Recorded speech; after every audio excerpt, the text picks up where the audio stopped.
Hey everybody, just a quick guide here. If you are replacing your front struts in a 2009 through 2014 Ford F-150, with one minor note on that note with the years, if you're doing that, it's a pretty easy job, to be honest. This is a two-wheel drive model, so I should specify that this is for two-wheel drive. So with two-wheel drive, it's a very easy job to do.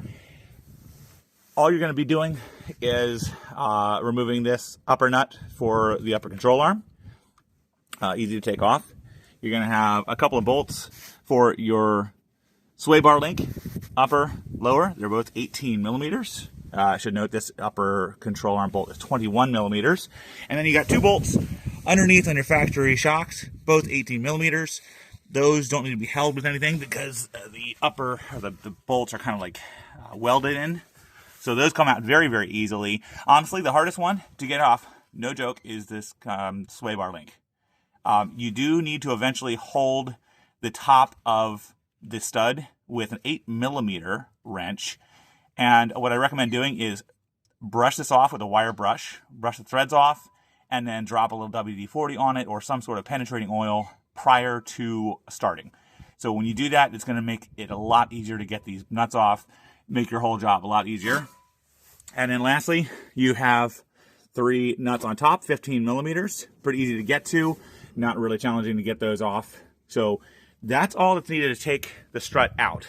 Now, when you're putting the new strut back in, what I did was I actually went with the 4-wheel drive model struts. So what that does is gives you about another inch, maybe inch and a half of ground clearance, levels the truck out really nicely, gives you a little more of a controlled ride. So highly recommend the KYBs. I got these from Rock Auto, super, super cheap, way less expensive than anything online or at an auto parts store. They are made in Japan, assembled in the USA. They come with the strut mount, everything included, all the hardware, as you see here. A little different sizing. The hardware that it comes with is 17 millimeter, top and bottom. So a little tiny bit different, and the bolts are separate, not built into the bottom of the strut. So what you see here, 17 millimeters. These are the upper strut mounts, still 15 millimeters, so no difference there. And to do this job, here's what you're going to need.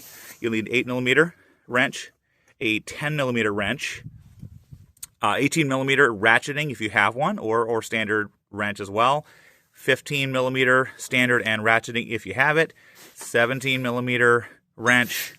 I use this offset wrench for the lower sway bar link because you need to hold the sway bar in place with your 8 millimeter here. And unfortunately, you can't do that if you put a socket over that.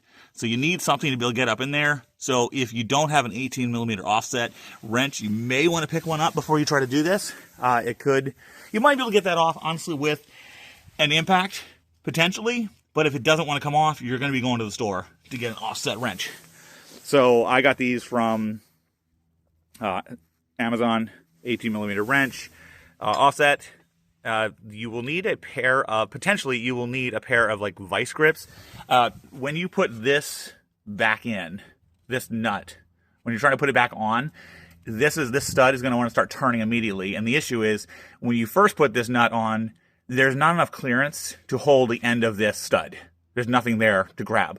So you'll need to use a pair of vice grips just for a minute to kind of hold the knuckle in place. Not knuckle, I'm drawing a blank on what it's called. You're going to need to hold that shaft in place just to get this nut tightened up just enough so you can put your 10 millimeter on the end of the stud and then hold it in place and to tighten that down.